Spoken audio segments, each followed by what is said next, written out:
নমস্কাৰ ৰাইজসকল, মই কিশোৰ হাজৰিকাই এগ্ৰিকালচাৰ ফাৰ্মিং মোৰ অনুভৱলৈ আপোনালোকক সকলোকে স্বাগতম জনাইছোঁ। মই আজি আপোনালোকলৈ এটা ভিডিঅ' লৈ আহিছোঁ। মই আহিছোঁ জামুগুৰি ওপৰকুৰি গাঁৱত এজন কৃষকক লগ ধৰিবলৈ আহিছোঁ। কৃষকজনে জৈৱিকভাৱে বৰ সুন্দৰকৈ এয়া দেখিছে জলকীয়া খেতি, এয়া মই আপোনালোকক আজি দেখাম। খুব সুন্দৰভাৱে জৈৱিকভাৱে তেওঁ খেতি কৰি আছে। আজি তেওঁ ফাৰ্মত আহি মোৰ খুব ভাল লাগিছে, কাৰণ অসমীয়া হিচাপে তেওঁ যিখিনি কৰিছে, মানে মই যিখিনি দেখিছোঁ, তেওঁ পৰিবাৰ আৰু তেওঁৰ লগ লাগি খুব সুন্দৰকৈ খেতিখিনি কৰিছে। বিজ্ঞানসন্মতভাৱে তেওঁলোকে কৰিবলৈ চেষ্টা কৰিছে, সম্পূৰ্ণ জৈৱিকভাৱে। আমাৰ অসমীয়া ল'ৰা হিচাপে, অসমীয়া এজন কৃষক হিচাপে তেওঁ যিমানখিনি সুন্দৰকৈ কামখিনি কৰিছে, এই কামখিনি দেখি মই সঁচাকৈ অভিভূত হৈছোঁ। মোৰ বহুত ভাল। আজি চিনাকি কৰি দিম আমাৰ থলুৱা কৃষক। এয়া আপোনাৰ সন্মুখত দীপু হাজৰিকা। নমস্কাৰ। মই আহিলোঁ দীপু হাজৰিকাৰ ফাৰ্মত। তেওঁ জৈৱিকভাৱে সুন্দৰকৈ ফাৰ্মখন গঢ়ি তুলিছে। এই গোটেই আপোনাৰ যিটো ধৰক ফাৰ্ম কৰিম বুলি এই ভাৱটো আপোনাৰ কেনেকুৱাকৈ আহিল, কেতিয়াৰ পৰা আহিল? নমস্কাৰ। আচলতে আমি যিহেতু খেতিয়কৰ ঘৰৰে আমি সন্তান, আমাৰ দেউতাহঁতেও কৃষি কাৰ্যত জড়িত আছিল। গতিকে দেউতাহঁতেই আমাক আচলতে শিকাইছিলে। পথাৰলৈ লৈ যায়, গোবৰ কেনেকৈ ছটিয়াব লাগে, কেনেকৈ পুলি ৰুব লাগে, গতিকে এইখিনি দেউতাহঁতৰ লগৰ পৰাই, দেউতাহঁতে শিকোৱাৰ পৰাই আমি যিহেতু কৰি আছোঁ, কৃষিৰ প্ৰতি এটা মানে মনটো সদায় উত্তাল হৈ থাকে। খেতি কৰি ভাল পাওঁ। ঠিক আছে। আচ্ছা, আপুনি এতিয়া যে এইটো জলকীয়া কৰিছে, জলকীয়াটো কি কোম্পানী, কি জলকীয়া জাতটো কি? এইটো আচলতে মাইক্ৰ' প্ৰজাতি। মাইক্ৰ' ন? হয়। মাইক্ৰ' কোম্পানীটো কি? এইটো চাকাটা বুলি কয়। চাকাটা বুলি কয় ন? এইটো প্ৰডাকশ্যন খুব ভাল হৈছে। প্ৰডাকশ্যন ভাল হয়। আচ্ছা, আপোনাৰ এই যে জলকীয়া খেতিটো আপুনি কৰিছে, জলকীয়া খেতিটো সম্পূৰ্ণ জৈৱিক আপোনাৰ? জৈৱিক। তলত সাৰবিলাক আপুনি চব ধৰক গোবৰ দিছোঁ, হয়, বা এনেকুৱা ধৰণৰ ট্ৰাইকোডাৰ্মা এনেকুৱাই আপুনি দিয়া হৈছে। হয় হয় হয়। আচ্ছা, ঠিক আছে। আপুনি এই জলকীয়া খেতি যে আপুনি কৰিলে, ইয়াৰ আগত আপোনাৰ ইয়াত কি খেতি কৰিছে? ইয়াৰ আগত আমাৰ আলু আছিলে। এইটো ওচৰত আলু আছিলে। কাণপুৰীয়া নহয়, খাচী আলু আছিলে। খাচী আলু আছিলে। আলু কিমানমান আপুনি আলু কৰিছিলে তেতিয়া? আমি ইয়াত এইটো মোটামুটি ধৰক 2.5 বিঘামান মাটি হ'ব চাগে। এইটো গোটেইটো আলুৱে দিছিলোঁ। তেতিয়া আপোনাৰ আলু প্ৰডাকশ্যন কেনেকুৱা হৈছে? আলু ভাল হৈছে, ভাল হৈছে। আচ্ছা, জলকীয়া খেতি প্ৰথম কৰিছে নে আগতেও কৰিছে? জলকীয়াটো প্ৰথম কৰিছোঁ মই। প্ৰথম কৰিছোঁ। আচ্ছা, এই জলকীয়াটো আপোনাৰ এতিয়ালৈকে আপুনি বিক্ৰী কিবা কৰিছে নে নাই? বিক্ৰী আৰম্ভ কৰা নাই। আপুনি কৰিছে যে এই জলকীয়াখিনি আপুনি বজাৰটো আমাৰ ইয়াতে? বজাৰ ইয়াতে আছে ন? হয়। গতিকে আপোনাৰ মানে ইয়াত যিকোনো খেতি কৰিলেও আপোনাৰ বজাৰৰ প্ৰব্লেম নাই। ঠিক আছে, আমি সেইখিনি খেতিও চাওঁ, আহক।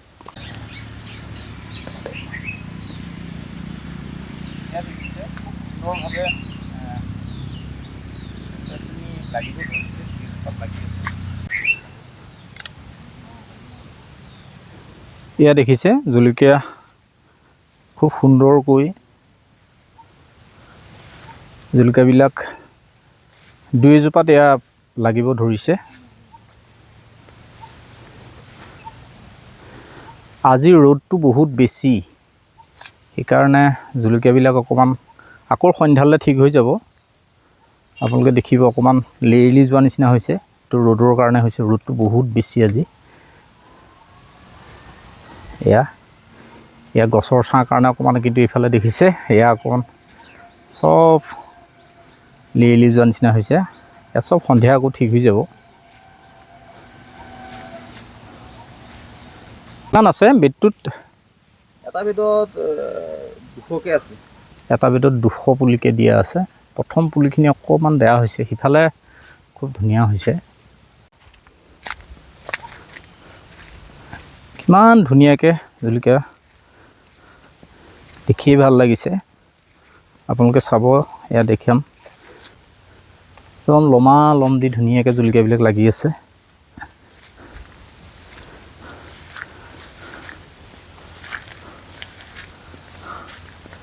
এয়া প্ৰতিটো বেডত আপোনাৰ তেওঁ জনোৱা মতে 150, কোনোবাটোত 200 এনেকৈ আছে।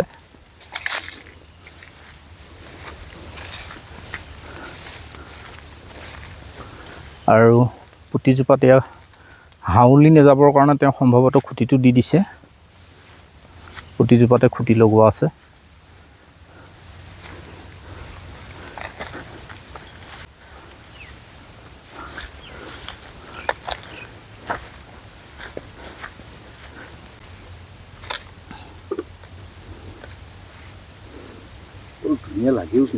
এয়া জলকীয়া চিঙি আছে। আচ্ছা, মই আপোনালোকক চিনাকি কৰি দিছোঁ। এয়া দীপু হাজৰিকাৰ পৰিবাৰ। হয়। মোৰ নাম সীমা বড়ো হাজৰিকা। আচ্ছা, এই জলকীয়া আপুনি ইয়াৰ ফাৰ্মৰ গোটেই জলকীয়া আপুনি নিজে ছিঙে নেকি? হয়। ঠিক আছে, এয়া জলকীয়া অলপ হৈছে ছিঙা। এয়া জলকীয়া ছিঙিবলৈ আহিছে। ছিঙক, অকণমান ছিঙি থাকক। তেওঁলোক দুইজনেই সম্পূৰ্ণ এই খেতিটোত ধুনীয়াকৈ তেওঁলোক লাগি থাকে। আজি যিখিনি পুৰঠ জলকীয়া আজি তেওঁলোকে ছিঙিছে।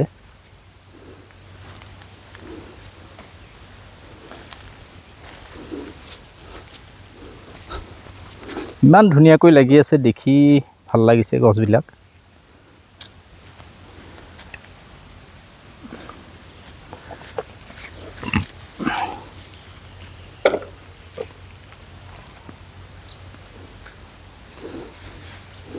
এয়া চাওক, ইয়াত তলত তেওঁ মালচিঙৰ ব্যৱস্থা কৰিছে, এইটো খুব ভাল কথা।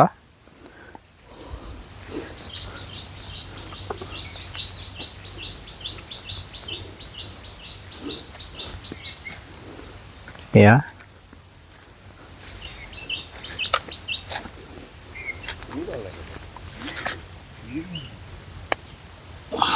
দেখিছে জলকীয়া ধুনীয়াকৈ লাগি আছে।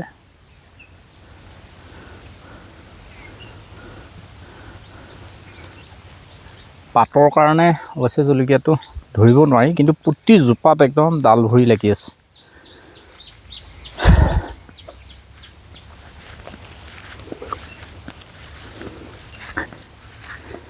এতিয়া জলকীয়াটোৰ বজাৰো ভাল, লাহে লাহে বজাৰটো উঠিছে।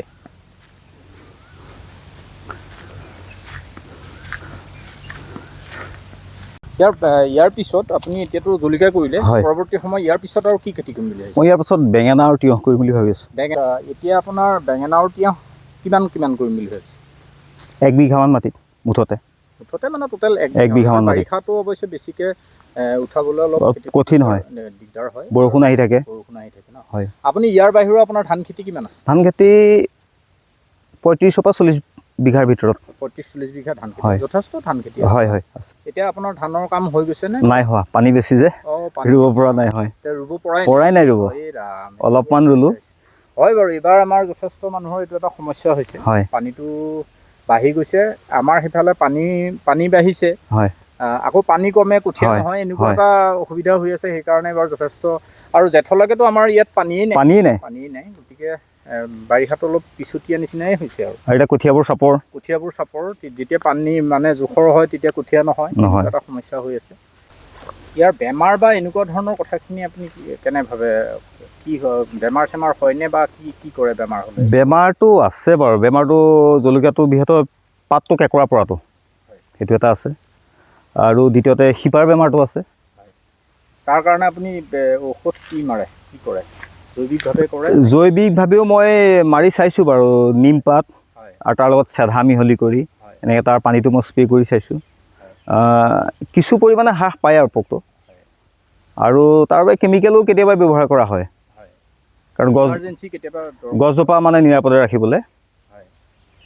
কিন্তু সদ্যহতে আপুনি যেতিয়া ফল লাগে বা তেতিয়া আপুনি জৈৱিকেই? হয়, এতিয়া মই শিপাৰ কাৰণে জৈৱিক কৰি আছোঁ ব্যৱহাৰ। আৰু জলকীয়াটোৰ বেমাৰ আজাৰ বেছি হয় নে কি, তেনেকুৱা কিবা? মই ইমান বেমাৰ পোৱা নাই, কিন্তু ইমান বেমাৰ পোৱা নাই।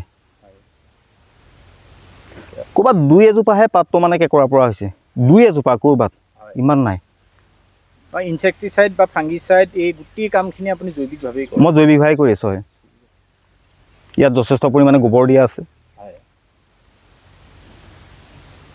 আলুৰ যি আপুনি কৰিছিলে, খাচীয়া, তাৰপিছত কাণপুৰীয়াও কৰিছিল নেকি? অকল খাচীয়া কৰিছোঁ। অকল খাচীয়া কৰিছে ন? ইয়াততো অৱশ্যে কাণপুৰীয়া আলু হয় নেকি? হয়, কাণপুৰীয়া যথেষ্ট ভালেই হয় বাৰু। হয়, বাকী আপোনাৰ ইয়াত আপোনাৰ এই খেতিটোৰ বাহিৰেও ধৰক আপোনাৰ এনেই আপুনি কিবা কৰে নেকি নে? মই এই খেতিটো আলুৰ লগে লগে মই ৰঙালাও কৰোঁ। হয়, ৰঙালাও যথেষ্ট চাহিদা এইবাৰ, ভালেই পাইছোঁ। তাৰ পাছতে আকৌ আহু জিকা কৰোঁ সেইটো মাটিতে। হয়, জিকাৰ পাছত এইবাৰ জলকীয়া লগাইছোঁ আকৌ। জলকীয়াটো ভাল হৈছে, বহুত ভাল হৈছে। হয়, কিন্তু বতৰৰ কাৰণে নেৰা নেপেৰা বৰষুণ। হয়, কিন্তু এতিয়া মালচিংটো দি কাম কৰিছে বহুত ভাল হৈছে, যাৰ হয়। কাৰণে কি জলকীয়াটো মানে বৰষুণত মৰি নাযায়, হয় সেইটো কাৰণে আপুনি এইটো খুব ভাল ব্যৱস্থা কৰিছে। এই গোটেই খেতিটোৰ বিষয়ে ধৰক আপুনিতো বহু বছৰ হ'ল আপুনি নিজে হয়। ফাৰ্মিং কৰি থকা, নিজে খেতি কৰি আছে। হয় আপুনি কৃষকখিনিৰ কাৰণে আপুনি অসমবাসী ৰাইজক হয় কি ক'ব, খিনিলৈ কি এটা আপুনি পৰামৰ্শ আগবঢ়াব সেই কৃষকখিনিৰ কাৰণে অসমবাসীলৈ আপুনি? মই ভাবোঁ উদীয়মানসকল ওলাই আহক কৃষিৰ কাৰণে, হয় এটা পাৰ্ট টাইম জব হিচাপে কৰক। হয় কৃষি নহ'লতো জীৱ জগতৰ অন্ধকাৰ, গতিকে স্বাস্থ্যৰ কাৰণেও ভাল। হয় এটা সময়লৈ জিমত যোৱাতকৈ এটা সময়লৈ খেতিত অহাটো মই ভাবোঁ বেছি ভাল। বেছি ভাল। কোৰ মাৰিব পাৰিব, চাফ চিকুণ কৰিব পাৰিব, আৰু ইয়াৰ নেচাৰেল এটা হাও ল'ব পাৰিব, হয় আৰু ইয়াৰ পৰা যথেষ্ট আয়ু হয়, হয় কৃষিৰ পৰা আয়ু হয়। মই চাইছোঁ মোৰ এইকণ মাটিতে 2.5 বিঘামান মাটি হ'ব, হয় মোৰ চাগে বছৰত 2,25,000 হয় তাকে আপুনি এতিয়া জিমত গৈছে, আপুনি পইচা দিব লাগে। দিব লাগে। আপুনি ইয়াত শাৰীৰিক পৰিশ্ৰমটোও হ'ল হয় আৰু আপুনি এটা লাভালাভো পালে, লাভালাভো পালোঁ। আৰু আপুনি নিজেই এটা খেতি কৰিব, যেতিয়া তাৰ খেতিৰ উৎপাদন যেতিয়া হ'ব, সেইটো হয়। আপোনাৰ মনটোও ভাল লাগিল। হয় আৰু নেচাৰেলি গোটেই আপোনাৰ এই গোটেই গছ বনৰ লগতে আপুনি মনটোও ভাল লাগিল। মনটোও ভাল লাগে। হয় গতিকে এই গোটেই কামখিনি কৰিলে আপোনাৰ একো ক্ষতি নহয়। নহয় গতিকে এইটো এটা, আৰু ইমান হাৰ ভঙা চাগে পৰিশ্ৰম নহয়, আপুনি নহয়। নিজেই কৰি আছে, গম নহয়। পাব। গতিকে সকলোৱে এই কামখিনি কৰক। হয় এতিয়া আজি দাদাৰ ফাৰ্মত আহি ইমান ভাল লাগিছে, গোটেই বস্তুখিনি চাই মই সঁচাই ভাল লাগিছে। হয়। আৰু এই কামখিনি উঠি অহা আমাৰ যিখিনি কৃষক, হয়। নৱ কৃষক, নতুন হয়। কৃষক যিখিনি, তেওঁলোকে আচলতে আজি দীপু হাজৰিকাৰ ঘৰলৈ মই আহিছোঁ। দীপু হাজৰিকাৰ পৰা জানিবলগীয়া, শিকিবলগীয়া আমি বহুত আছে। গতিকে দীপু হাজৰিকাৰ আপোনালোকে যদি লগ ধৰে, আমাৰ কৃষকসকলে যদি আহি লগ ধৰে, নিশ্চয় চাগে আপুনি অকণমান দেখাই শুনাই দিব। নিশ্চয়, যিকণ জানো আৰু হয়। অভিজ্ঞতাৰ ফল গতিকে আপোনালোকে যদি জলকীয়া খেতি বা এনেধৰণৰ কিবা খেতি কৰিম বুলি ভাবিছে, আপোনালোকে আহি পেলাই দীপু হাজৰিকাৰ পৰা পৰামৰ্শ ল'ব পাৰে। তেওঁ ইয়াত ফাৰ্মিং কৰি থকা আজি বহু বছৰ হ'ল। আজি মই আহিলোঁ, তেওঁক লগ পালোঁ, তেওঁৰ ফাৰ্ম চালোঁ। এতিয়া অৱশ্যে আপোনাৰ বাৰিষা, এই ছিজনটোত ইমান খেতি নাই, কিন্তু তেওঁ তথাপিও এনেই যদি খৰালি আহোঁ, এইখিনি চাৰিওফালে ভেৰাইটি যিকোনো খেতিৰে ভৰি থাকে। কিন্তু সদ্যহতে বাৰিষা তেওঁ অকল জলকীয়াটোহে উঠাইছে, কাৰণ বাৰিষা অন্য ঢেৰ খেতি কৰিলে পৰিচৰ্যাৰ ক্ষেত্ৰত অলপ অসুবিধা হয়। গতিকে আজি আমি তেওঁৰ ফাৰ্মত আহিলোঁ, আকৌ আহিম, খৰালি আহিম, নিশ্চয় ইয়াত বহুত দেখিবলৈ পাম, বহুত ভাল লাগিব। হয় আৰু সদুশেষত আপুনি আজি আপোনাৰ এই বহুমূলীয়া সময়কণ মোক দিয়াৰ বাবে মই আপোনাক বহুত বহুত ধন্যবাদ জনাইছোঁ।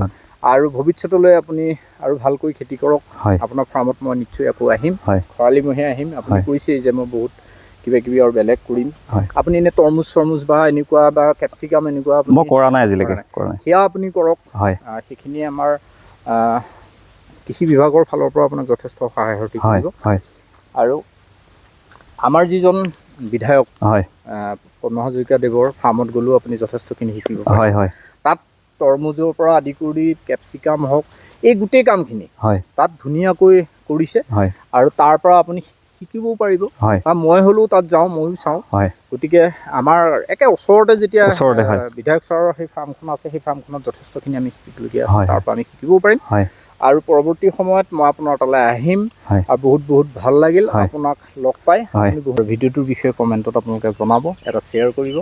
আৰু মোৰ ভিডিঅ'টো যদি নতুনকৈ চাই আছে, এটা ছাবস্ক্ৰাইব কৰিবলৈ নাপাহৰিব। আজিলৈ আহোঁ, ধন্যবাদ। Thank U.